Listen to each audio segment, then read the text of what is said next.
Hello everyone, this is Rashid Jahangir and welcome to my YouTube channel. आज की इस video में हम लूप्स के बारे में बात करेंगे और हर एक लूप को हम क्या करेंगे कि एक एग्जांपल के साथ भी डिस्कस करेंगे। तो सबसे पहले हम फॉर लूप को डिस्कस करते हैं, लेकिन फॉर लूप को डिस्कस करने से पहले हम ये बात करते हैं कि हमें एक्चुअल में लूप्स की ज़रूरत क्यों पेश आती है। अगर लेट्स सपोज हमारे पास एक इंस्ट्रक्शन है या सेट ऑफ इंस्ट्रक्शन है int a is equal to 5। अब इस इंस्ट्रक्शन में मैंने क्या किया है कि एक वेरिएबल को डिक्लेयर भी करवाया और इनिशियलाइज भी करवाया है। अब अगर इस इंस्ट्रक्शन को मैंने 5 टाइम्स के लिए एग्जीक्यूट करना है या 10 टाइम्स के लिए एग्जीक्यूट करना है, तो विदाउट लूप्स मुझे क्या करना पड़ेगा, इस इंस्ट्रक्शन को 10 टाइम्स या 15 टाइम्स या 50 टाइम्स जितनी दफ़ा भी हमने एग्जीक्यूट करना है, हमें इस इंस्ट्रक्शन को लिखना पड़ेगा। बजाय इसके कि हम इसको हर इंस्ट्रक्शन को 100 दफ़ा या 50 दफ़ा लिखें, अब हम क्या करते हैं, लूप्स को यूज़ कर लेते हैं। तो C++ में क्या होगा कि हमारे पास 3 तरह के लूप हैं। एक हमारे पास फॉर लूप है, दूसरा हमारे पास क्या है, वाइल लूप है, और तीसरा हमारे पास डू वाइल लूप है। तो अब हम क्या करते हैं कि वन बाय वन इन तीनों लूप्स को डिस्कस करते हैं। तो सबसे पहले हम फॉर लूप को डिस्कस करते हैं। अब फॉर लूप का सिंटैक्स क्या है कि सबसे पहले हमारे पास क्या आएगा, फॉर का कीवर्ड आएगा, और उसके बाद यहाँ पे हम क्या करेंगे, वेरिएबल की इनिशियलाइजेशन करेंगे, और वेरिएबल के इनिशियलाइजेशन के बाद हम क्या करेंगे कि यहाँ पे हम कंडीशन लिखेंगे दूसरे नंबर पे या दूसरे पार्ट में। कंडीशन को आप यहाँ पे क्या कर सकते हैं, इसको हम स्टॉपिंग क्राइटेरिया भी बोल देते हैं कि लूप ने कब तक स्टॉप होना है। कंडीशन कर लें या इसको स्टॉपिंग क्राइटेरिया बोल लें, एक ही बात है। इसके बाद तीसरा जो पार्ट है, इसमें हमारे पास क्या आएगा, इंक्रीमेंट का या डिक्रीमेंट का। तो यहाँ पे क्या होगा, लूप के 3 पार्ट्स हैं, वेरिएबल इनिशियलाइजेशन, कंडीशन, और हमारे पास क्या है, वेरिएबल की इंक्रीमेंट और डिक्रीमेंट। उसके बाद यहाँ पे ब्रैकेट्स आएंगी, और यहाँ पे हमारे पास क्या आएगा, सेट ऑफ इंस्ट्रक्शंस आएंगी, या इसको आप लूप की बॉडी भी बोल देते हैं। तो ये हमारे पास क्या है, फॉर लूप का सिंटैक्स है। तो अगर इसको मैंने लिखना हो तो मैं कैसे लिखूंगा, यहाँ पे फॉर, पहले पार्ट में मैंने कहा है कि आप वेरिएबल के इनिशियलाइजेशन करवाएंगे, तो यहाँ पे मैंने int i is equal to 0 लिखा, यानी कि ये पहला पार्ट हो गया जो हमने यहाँ पे डिस्कस किया था कि हमारे पास वेरिएबल के इनिशियलाइजेशन होगी। उसके बाद हमने कहाँ तक लूप एग्जीक्यूट करना है, 10 टाइम्स के लिए करना है, तो मुझे क्या करूँगा, लेस देन 10। और यहाँ पे हमारे पास तीसरे था हमारे पास क्या, कि यहाँ पे हमारे पास है इंक्रीमेंट या डिक्रीमेंट। तो यहाँ पे हम क्या करेंगे, एक का इंक्रीमेंट करना है, तो मैं क्या लिखूँगा, i++। और उसके बाद हमारे पास क्या है, लूप की बॉडी है। तो यहाँ पे मैं क्या करता हूँ कि यहाँ पे मैं आई की वैल्यू को प्रिंट करवा देता हूँ। तो यहाँ पे मैं क्या करूँगा, आई की वैल्यू को प्रिंट करवाऊँगा, और इसके बाद यहाँ पे मैं लेट्स सपोज कुछ और करवा लेता हूँ, सी आउट हेलो। तो हेलो हमारे पास कितनी दफ़ा प्रिंट होगा, 10 टाइम्स के लिए प्रिंट होगा। तो अब ये 2 इंस्ट्रक्शन को मैंने क्या किया है, 10 टाइम्स के लिए एग्जीक्यूट किया है। तो जब भी हमारे पास क्या होगा कि कंपाइलर, क्योंकि लाइन बाय लाइन कोड को एग्जीक्यूट करता है, तो जब फॉर लूप में एंटर होगा तो सबसे पहले किधर जाएगा, वेरिएबल के इनिशियलाइजेशन में। और इसके बाद हमारे पास क्या होगा कि यहाँ पे हमारे पास कंडीशन चेक होगी। अगर तो ये कंडीशन ट्रू है तो फिर क्या करेगा कि यहाँ पे आ जाएगा, यानी कि इसको मैं यूँ भी कह सकता हूँ कि हमारे पास यहाँ पे इस लाइन पे आ जाएगा, फर्स्ट वाली लाइन पे। फिर क्या करेगा, इस लाइन को एग्जीक्यूट करेगा, इस लाइन को एग्जीक्यूट करने के बाद सेकंड लाइन पे आ जाएगा। जब सेकंड लाइन एग्जीक्यूट होगी तो फिर क्या होगा कि ये इंक्रीमेंट डिक्रीमेंट पे चला जाएगा। अब इस लाइन को एग्जीक्यूट करने के बाद फिर क्या करेगा, कंडीशन चेक करेगा। अगर ये कंडीशन ट्रू होती है तो फिर क्या करेगा, वापस इस इंस्ट्रक्शन पे आ जाएगा, यानी कि यहाँ पे आ जाएगा। फिर इसके बाद सेकंड इंस्ट्रक्शन, फिर उसके बाद इंक्रीमेंट डिक्रीमेंट। तो ये जब तक आई की वैल्यू लेस देन 10 होगी तो तब तक एग्जीक्यूट होगा, और जब ये इक्वल टू 10 या ग्रेटर देन 10 हो जाएगा तो फिर क्या करेगा, लूप इस स्कोप से क्या करेगा, बाहर आ जाएगा, यानी कि एग्जिट हो जाएगा। तो अब हम इसको दूसरे तरीके से भी लिख सकते हैं वैसे। तो अब मैं यहाँ पे क्या करता हूँ कि लेट्स सपोज मैं इसको यूँ लिख सकता हूँ, जैसे मैं इसको इरेज कर लेता हूँ पहले। तो इसको मैंने इरेज किया,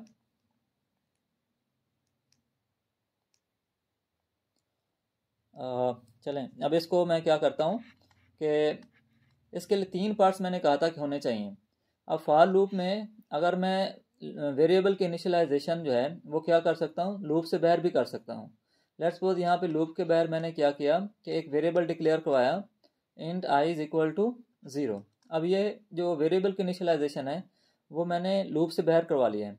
तो अगर मैं क्या करूँगा कि लूप से बाहर है तो यहाँ पे मैं जो इनिशियलाइजेशन वाली स्पेस है मैं उसको खाली छोड़ दूंगा या एम्प्टी छोड़ दूंगा। उसके बाद मैं क्या करूँगा कंडीशन यहाँ पे मेंशन करूँगा कि या स्टॉपिंग क्राइटेरिया, तो i is less than equal to 9 या लेस देन 10 एक ही बात है।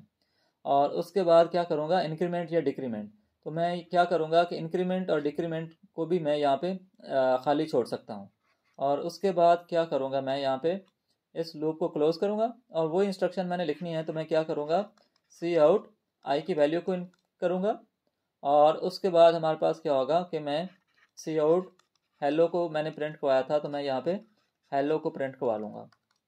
अब इसके बाद हमने क्या करना है कि हमारे पास होगा i is equal to i plus 1 या जितना भी आपने आई में इंक्रीमेंट करना है आप यहाँ पे कर सकते हैं या आई प्लस 2 भी कर सकते हैं। तो अब लास्ट इंस्ट्रक्शन के बाद फिर क्या करेगा यहाँ पे जाके कंडीशन चेक करेगा। अगर ये कंडीशन ट्रू होगी तो फिर क्या करेगा यहाँ पे हमारे पास इस लाइन पे आ जाएगा, फिर इस लाइन पे आ जाएगा, फिर इस लाइन पे। लास्ट लाइन को एग्जीक्यूट करने के बाद वापस क्या करेगा इस कंडीशन को चेक करेगा।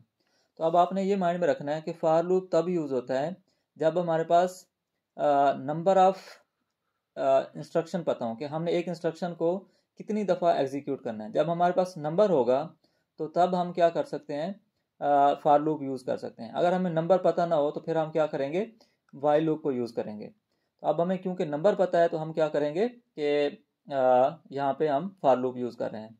इसकी एग्जांपल करते हैं कि फॉर एग्जांपल हमने यहाँ पे किसी भी नंबर का फैक्टोरियल फाइंड करना है। तो फैक्टोरियल फाइंड करने के लिए क्या करते हैं पहले तो हम फैक्टोरियल का यहाँ पे देखते हैं कि इसका एल्गोरिदम क्या है। फैक्टोरियल फाइंड करने के लिए हमें क्या है लेट्स सपोज 5 का फैक्टोरियल फाइंड करना है। तो इसके लिए क्या होता है 5 multiplied by 4 multiplied by 3 multiplied by 2 multiplied by 1। अब यहाँ पे 1 हमारे पास क्या है कि 1 हमारे पास मल्टीप्लिकेटिव आइडेंटिटी है, यानी कि ये जिस नंबर से भी मल्टीप्लाई होता है उस नंबर पे कोई फ़र्क नहीं पड़ता। तो हम एक इंस्ट्रक्शन एक दफ़ा लूप को इजाफे एग्जीक्यूट नहीं करेंगे, यानी कि हम जो भी नंबर का जिस भी नंबर का हमने फैक्टोरियल फाइंड करना होगा वहाँ से शुरू करेंगे और कहाँ तक जाएंगे 2 तक जाएंगे। लेट्स सपोज 6 का फैक्टोरियल फाइंड करना है तो हम 5 से स्टार्ट करेंगे 6 5 4 3 और कहाँ तक जाएंगे 2 तक जाएंगे। तो जिस नंबर से भी हमने शुरू करना है उससे स्टार्ट करके हमने कहाँ तक जाना है 2 तक जाना है। तो अब इसका लॉजिक क्या बनेगा कि हम नंबर को या जो भी वेरिएबल इनिशियलाइज करवाना है वो किससे करवाएंगे 6 से करवाएंगे, जिस भी नंबर से, यानी कि जो आई होगा वो किसके बराबर होगा नंबर के बराबर होगा। और हर दफ़ा हम आई को क्या करते जा रहे हैं एक का डिक्रीमेंट करते जा रहे हैं। ठीक है, अब यहाँ पे आई ये होगा, फिर आई ये होगा, फिर उसके बाद आई क्या होगा ये वाला होगा, फिर आई कहाँ पे होगा 2 होगा। और हमने कब तक कहाँ तक जाना है जब तक आई की वैल्यू 2 नहीं हो जाती।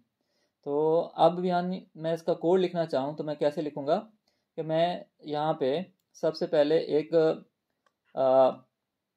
वेरिएबल को डिक्लेयर और इनिशियलाइज करवाता हूँ, यानी कि मैंने वेरिएबल का नाम रखा क्या रिज़ल्ट। तो यहाँ पे मैंने इसको इनिशियलाइज करवा लिया 1 से। अब यहाँ पे आपने 0 नहीं करना क्योंकि 0 जिस नंबर से भी मल्टीप्लाई होगा वो 0 हो जाता है। तो मैंने इस वजह से इसको क्या रखा है 1 रखा है। और यहाँ पे मैं करता हूँ कि लूप यूज़ करता हूँ और मैंने कहा था कि पहले क्या आएगा इनिशियलाइजेशन। तो मैंने कहा था कि आई को कैसे इनिशियलाइज करवाना है जिस भी नंबर का हमने फैक्टोरियल फाइंड करना है। आप चाहें तो वो नंबर क्या कर सकते हैं यूज़र से ले सकते हैं। तो मैं एक वेरिएबल डिक्लेयर करवाता हूँ नंबर, और ये नंबर मैंने यूज़र से ले लिया तो यहाँ पे मैंने वैल्यू यूज़र से ले ली। अब यहाँ पे मैंने डिक्लेयर करवाया int i is equal to किसके बराबर नंबर के बराबर। और उसके बाद हमने कंडीशन चेक करनी है कि कहाँ तक जाना है जब तक आई की वैल्यू ग्रेटर देन या इक्वल टू किसके बराबर है 2 के बराबर है। तो अब यहाँ पे हम लिखेंगे i is greater than equal to 2 और यहाँ पे हर दफ़ा हम क्या कर रहे हैं आई में से एक माइनस कर रहे हैं और यहाँ पे आके हम कर रहे हैं कि result is equal to result और मल्टीप्लाइड बाई किससे कर रहे हैं आई से कर रहे हैं। तो अब इसको मैं क्या करूँगा जब लूप से बाहर आऊँगा तो यहाँ पे मैं प्रिंट करवा दूँगा। तो यहाँ पे मैं लिखूँगा factorial is equal to result. अब क्योंकि हमारे पास इसमें आ गए, अब इसको मैं एग्जीक्यूट करता हूँ। पहले क्या होगा, आई की वैल्यू में क्या आएगा, लेट्स सपोज हमने 5 का फैक्टोरियल फाइंड करना है। तो अब यूज़र ने यहाँ पे एंटर कर दिया 5 और रिजल्ट में क्या चला गया, 1 चला गया। अब नंबर की वैल्यू किस में चली गई, 5, तो यानी कि आई में आ गया 5। तो कंडीशन चेक करेंगे, 5 is greater than equal to 2, condition true हो जाएगी। तो इसके बाद हम कहाँ पे आ जाएंगे, यहाँ पे आ जाएंगे। तो इसकी वैल्यू 1 है, 1 मल्टीप्लाइड बाई 5, तो यहाँ पे क्या स्टोर हो जाएगा, 5 स्टोर हो जाएगा। अब इसके बाद हम क्या करेंगे, सॉरी यहाँ पे अब यहाँ पे आप आएँ तो यहाँ पे इसके बाद हम यहाँ पे आ जाएंगे। तो आई की वैल्यू क्या हो जाएगी, 4 हो जाएगी। तो अब फिर चेक करेंगे, 4 इज़ ग्रेटर देन 2, कंडीशन क्या हो जाएगी, ट्रू हो जाएगी। तो अब यहाँ पे पहले रिजल्ट में क्या था, 5 था, तो 5 मल्टीप्लाइड बाई 4, तो यहाँ पे क्या हो जाएगा, 20 हो जाएगा। अब अगेन इसके बाद हम क्या जाएंगे, तो आई की वैल्यू क्या हो जाएगी, 3 हो जाएगी। तो 3 is greater than equal to 2, condition true हो जाएगी। उसके बाद हम रिजल्ट में क्या पढ़ा है, 20 पढ़ा है। तो 20 मल्टीप्लाइड बाई 3 क्या हो जाएगा, यहाँ पे 60 स्टोर हो जाएगा। और उसके बाद यहाँ पे हमारे पास क्या होगा, 2, तो 2 is equal to 2, condition true हो जाएगी। और उसके बाद हम क्या प्रिंट करवाएं, मल्टीप्लाई करवाएंगे 60 मल्टीप्लाइड बाई 2, तो यहाँ पे कितना आ जाएगा, 120 आ जाएगा। और अब यहाँ पे वैल्यू हो जाएगी 1, तो 1 is greater than equal to 2, condition false हो जाएगी, तो हम लूप से बाहर आ जाएंगे। तो रिजल्ट क्या प्रिंट करवा देगा, रिजल्ट में पड़ा होगा 120, तो यहाँ पे 120 प्रिंट हो जाएगा। तो ये हमारे पास फॉर लूप की एग्जांपल थी कि अगर हमने फॉर लूप यूज़ करना है तो हम इसमें 3 पार्ट्स लिखेंगे। पहला पार्ट हमारे पास क्या होगा, इनिशियलाइजेशन, दूसरा कंडीशन, और फिर उसके बाद क्या होगा, इंक्रीमेंट या डिक्रीमेंट होगा। तो ये हमारे पास फॉर लूप था। इसी तरह हम नेस्टेड फॉर लूप भी यूज़ कर सकते हैं, यानी कि फॉर के अंदर फॉर लूप भी हम यूज़ कर सकते हैं। तो उसकी एग्जांपल भी हम देखते हैं कि अगर हमने नेस्टेड फॉर लूप को यूज़ करना हो तो वो कैसे करेंगे। लेट्स सपोज मैं क्या करता हूँ कि जैसे आपको फेमस प्रॉब्लम्स होते हैं पैटर्न्स के, तो यहाँ पे मैं पैटर्न्स लेता हूँ कुछ। हमारे पास ये पैटर्न्स हैं। अब मैंने इस पैटर्न को प्रिंट करवाना है और यहाँ पे मैं 4 ले लेता हूँ। जब भी आपने क्या करना हो कि पैटर्न्स का प्रॉब्लम सॉल्व करना हो तो फिर आप क्या करेंगे, हर पैटर्न को आप रो और कॉलम्स में डिवाइड करेंगे। तो अब यहाँ पे मैं देखूँ तो हमारे पास रो कितनी है, 4 रो हैं। तो यहाँ पे मैं कर लेता हूँ, हमारे पास 4 रोज हैं। और कितने कॉलम्स हैं हमारे पास, 1 2 3 और 4 रोज हैं और 4 कॉलम्स हैं। अब ये पैटर्न मैंने प्रिंट करवाना हो तो मैं कैसे करवाऊँगा कि अब मुझे पता है कि हमेशा रोज़ के अंदर कॉलम्स होते हैं, यानी कि पहले रो होती है हमारे पास और उसके अंदर हम क्या करते हैं, कॉलम बनाते हैं। तो अब यहाँ पे देखें तो पहली रो है तो कितने कॉलम है, 1 कॉलम है, ठीक है। यानी रो 1 है तो कॉलम भी कितने हैं, 1 है। और रो 2 है तो कॉलम भी कितने हैं, 2 हैं। रो 3 है तो कॉलम भी कितने हैं, 3 हैं।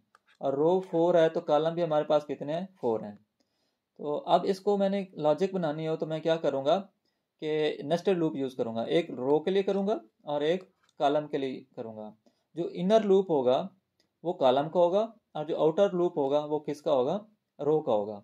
तो अब मैं यहाँ पे क्या करता हूँ, फॉर लूप यूज़ करता हूँ, for int row is equal to, किससे स्टार्ट कर रहा हूँ मैं, रो को 1 से स्टार्ट कर रहा हूँ।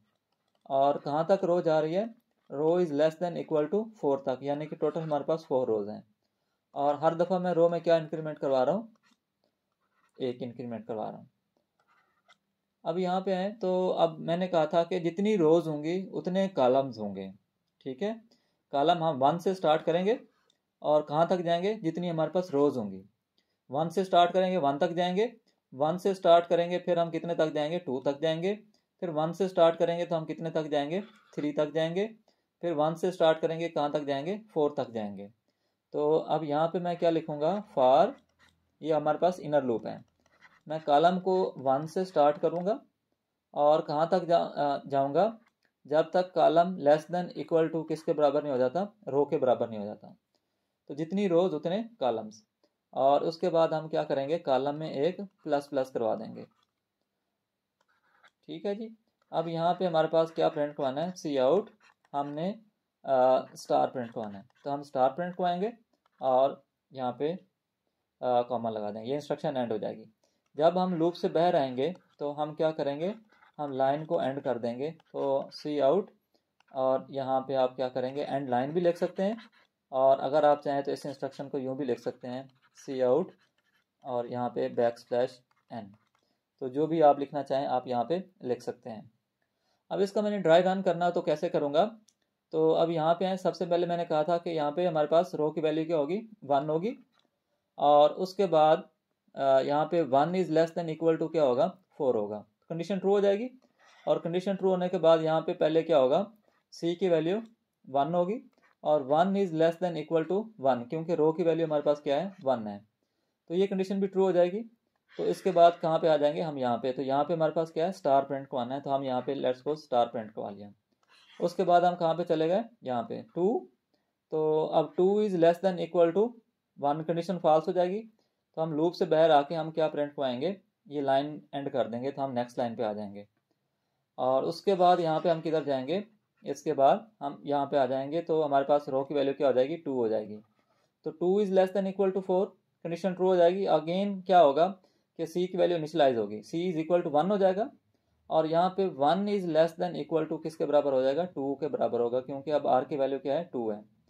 तो अब यहाँ पे पहले आएंगे तो हम स्टार प्रिंट को आएंगे, तो यहाँ पे हमने स्टार प्रिंट को आ दिया, और उसके बाद यहाँ पे वैल्यू क्या हो जाएगी, 2 हो जाएगी, तो 2 is greater than equal to 2, condition true हो जाएगी, और फिर क्या होगा कि यहाँ पे स्टार प्रिंट हो जाएगा, और उसके बाद सी की वैल्यू 3 हो जाएगी, तो 3 is less than equal to 2, condition क्या हो जाएगी, फॉल्स हो जाएगी, तो हम लूप से बाहर आ जाएंगे और नेक्स्ट लाइन पे आ जाएंगे।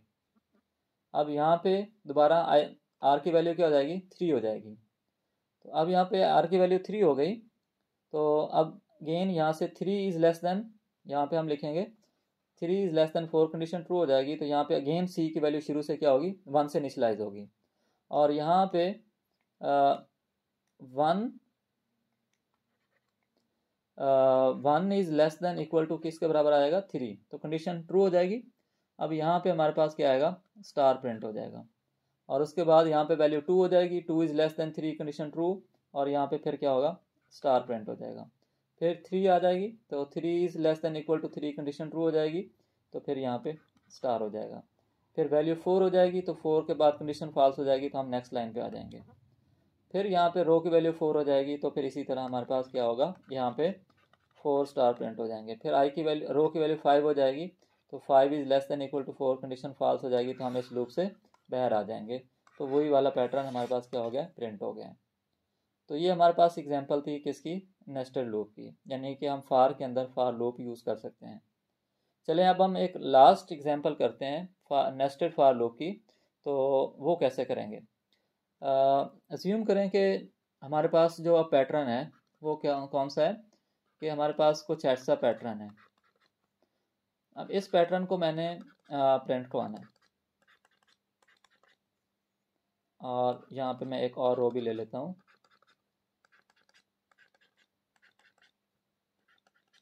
अब ये पैटर्न है मेरे पास, इस पैटर्न को मैंने प्रिंट करवाना है, तो मैं क्या करूँगा, मैंने जैसे पहले कहा था कि सबसे पहले जब भी आपने पैटर्न प्रिंट कराना हो तो आप इसको प्रॉब्लम को डिवाइड करते हैं किसके साथ, रोज़ एंड कॉलम के साथ। अब कितनी रोज़ है हमारे पास, एक रो, दूसरी रो, तीसरी रो और चौथी रो, तो यानी कि रो हमारे पास 1 2 3 4, और कॉलम कितने हैं हमारे पास, कॉलम भी हम काउंट कर लेते हैं, एक, ये हमारे पास दूसरा कॉलम, यानी कि अगर देखें तो यहाँ पे, और यहाँ पे हमारे पास तीसरा कॉलम, ये चौथा कॉलम, पांचवा कॉलम, छठा कॉलम, और लास्ट पे सातवां कॉलम, तो यहाँ पे हमारे पास 7 कॉलम है और 4 रोज हैं। अब ये तो हमारे पास पता चल गया। अब हमने आउटर लूप कौन सा रखना है, रो 1 होगी, रो 2 होगी, रो 3 होगी, और कहाँ तक जाना है, 4 तक जाना है।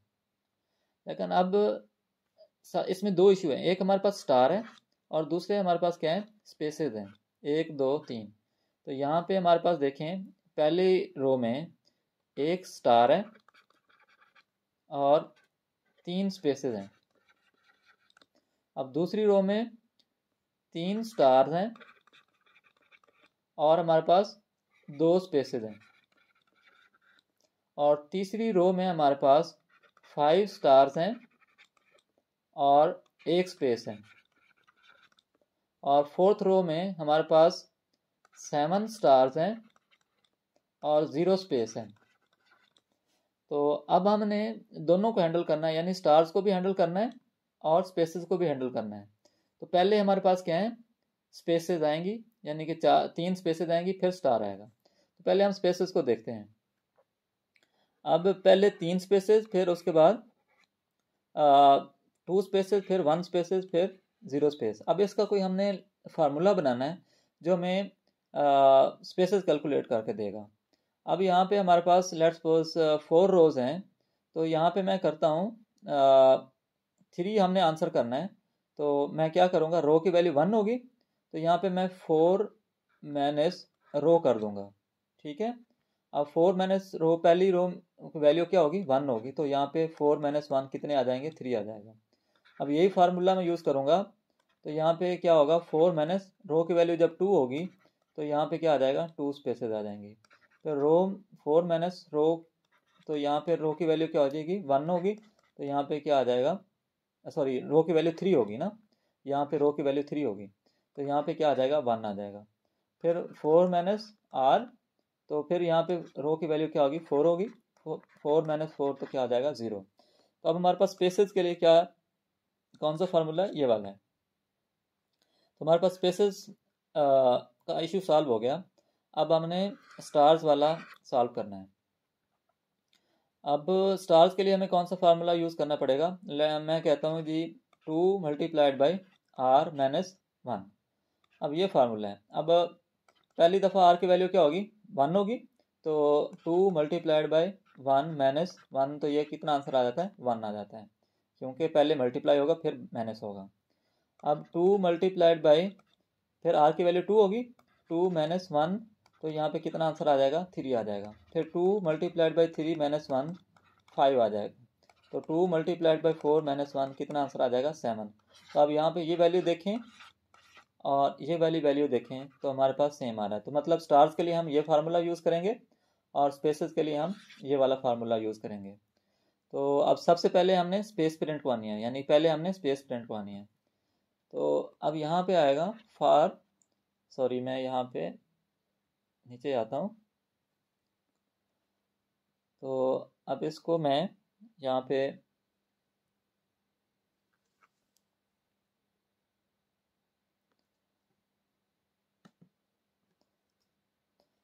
यहाँ पे आते हैं और सबसे पहले यहाँ पे हम क्या करते हैं कि फॉर लूप यूज़ करते हैं। फॉर इंट, मैंने कहा था कि आउटर लूप हमारे पास क्या होगा, रोज होंगी। तो रोज कहाँ पे स्टार्ट हो रही हैं, 1 से स्टार्ट हो रही हैं और कहाँ तक जा रही हैं, 4 तक जा रही हैं। और रो क्या आएगा, हर दफ़ा एक इंक्रीमेंट हो रहा है। तो हम यहाँ पे इसको लूप को ख़त्म करेंगे। अब सबसे पहले हमने स्पेसेस प्रिंट करवानी है, तो हम यहाँ पे for int S P is equal to, यानी स्पेस इज इक्वल टू, कहाँ से स्टार्ट करना है, 1 से स्टार्ट करना है और कहाँ तक जाना है, space is less than equal to 4 minus R. और हर दफ़ा स्पेस में हमने क्या कर देना है, इंक्रीमेंट कर देना है। तो अब यहाँ पे हमारे पास क्या होगा कि मैं यहाँ पे लूप को ख़त्म करूँगा और यहाँ पे हमारे पास क्या आएगा, अब हमने स्पेस प्रिंट करवानी है, तो मैं लिखूँगा सी आउट और यहाँ पे हमने स्पेस प्रिंट करवा दी। अब ये हमारे पास स्पेस प्रिंट हो गई। अब हमने क्या प्रिंट करवाना है, स्टार्स प्रिंट करवाना है। तो अब यहाँ पे हम लिखेंगे for int S T A R stars is equal to, 1 से स्टार्ट करेंगे और कितने स्टार प्रिंट करवाने हैं, यानी कि stars is less than equal to 2 multiplied by R minus 1। और इसके बाद आगे लिखना है हमने स्टार्स प्लस प्लस। अब यहाँ पे हमने क्या कर देना है, स्टार्स, सॉरी यहाँ पे हमने सी आउट करना है। तो अब यहाँ पे मैं सी आउट कर देता हूँ। तो यहाँ पे मैं लिखूँगा सी आउट और यहाँ पे मैं क्या कर दूँगा, स्टार्स को प्रिंट करवा दूँगा। और जब इन दोनों लूप से मैं बाहर निकलूँगा, यानी कि यहाँ पे, तो मैं लिखूँ लाइन को एंड कर दूँगा। तो यहाँ पे लिखूँगा सी आउट एंड लाइन। अब इसको ड्राई रन करना है तो आप कर लें। सबसे पहले आर की वैल्यू क्या होगी, 1 होगी, 1 is less than equal to 4, condition true हो जाएगी। तो यहाँ पे आ जाएंगे, स्पेस की वैल्यू इनिशियलाइज हो जाएगी 1, तो 1 is less than equal to 3 आ जाएगा, क्योंकि आर की वैल्यू क्या है, 1 है, तो 4 माइनस 1 कितना हो गया, 3 हो गया। तो पहले हम क्या करेंगे, एक स्पेस प्रिंट को आएंगे। तो यहाँ पे आप स्पेस प्रिंट को आ देंगे। तो मैं यहाँ पे स्पेस को रिप्रेजेंट कर रहा हूँ डैश से, और फिर उसकी वैल्यू 2 हो जाएगी, और 2 is less than equal to 3 condition true हो जाएगी। फिर हम दूसरी स्पेस प्रिंट को आ देंगे। फिर 3 हो जाएगी, तो 3 is equal to 3 condition true हो जाएगी, तो फिर हम तीसरी स्पेस प्रिंट को आ देंगे। फिर हम 4 हो जाएगी, तो 4 is less than 3 condition false हो जाएगी, तो हम क्या करेंगे, दूसरे लूप में आ जाएंगे। स्टार की value 1, 1 is less than equal to, तो 2 मल्टीप्लाइड बाई 1 माइनस 1 कितना हो जाएगा, 1। कंडीशन ट्रू हो जाएगी, तो हम क्या करेंगे, एक स्टार प्रिंट को आ देंगे। फिर उसके बाद यहाँ पे इसकी वैल्यू 2 हो जाएगी, तो 2 is less than equal to 1 condition false, तो हम नेक्स्ट लाइन पे आ जाएंगे। फिर इसकी वैल्यू आर की वैल्यू क्या हो जाएगी, 2 हो जाएगी, तो 2 is less than equal to 4 condition true. फिर एस पी की वैल्यू क्या हो जाएगी, 1 हो जाएगी। तो 1 is less than equal to क्या आ जाएगा, 2 हो जाएगा, क्योंकि अब 4 माइनस 2 कितना हो जाएगा, 2 हो जाएगा। तो हम क्या करेंगे, एक स्पेस प्रिंट को आ देंगे। और फिर इसकी वैल्यू क्या हो जाएगी, 2, तो 2 is equal to 2 condition true, तो फिर हम एक और स्पेस प्रिंट को आ देंगे। फिर 3 हो जाएगा, तो 3 is less than equal to 2 condition false हो जाएगी, तो हम नेक्स्ट लूप में आ जाएंगे। स्टार की वैल्यू 1 से इनिशियलाइज होगी, और 1 is less than equal to 2 multiplied by 2 4 minus 1 3 हो जाएगा। तो 1 is less than equal to 3, तो फिर हम क्या करेंगे, स्टार प्रिंट को आ देंगे। फिर 2 वैल्यू होगी, तो 2 is less than 3 condition true, फिर हम स्टार प्रिंट को आ देंगे। फिर 3 वैल्यू हो जाएगी, तो 3 is equal to 3 condition true हो जाएगी, फिर हम स्टार प्रिंट को आएंगे। 4, फिर 4 is less than equal to 3 condition false हो जाएगी, तो हम क्या करेंगे, नेक्स्ट लाइन पे आ जाएंगे। तो इसी तरह हमारे पास 3 हो जाएगी, तो फिर इसमें एक स्टार प्रिंट होगा, और हमारे पास 5 एक स्पेस प्रिंट होगी, और 5 स्टार प्रिंट हो जाएंगे। फिर नेक्स्ट लाइन पे आ जाएंगे, तो हमारे पास कोई स्पेस प्रिंट नहीं होगी, क्योंकि 4 माइनस 4 0 हो जाएगा। और यहाँ पे हमारे पास ये, इसको आप रिप्लेस कर दें, तो हमारे पास क्या है, वही वाली चीज़ आ गई है जो आपको वहाँ पे नज़र आ रही थी। तो ये हमारे पास क्या है, नेस्टेड लूप का एक और प्रॉब्लम था जो हमने सॉल्व किया है। आज के लिए इतना ही। अब वाइल लूप को हम नेक्स्ट लेक्चर में डिस्कस करेंगे। तब तक के लिए अल्लाह हाफिज़।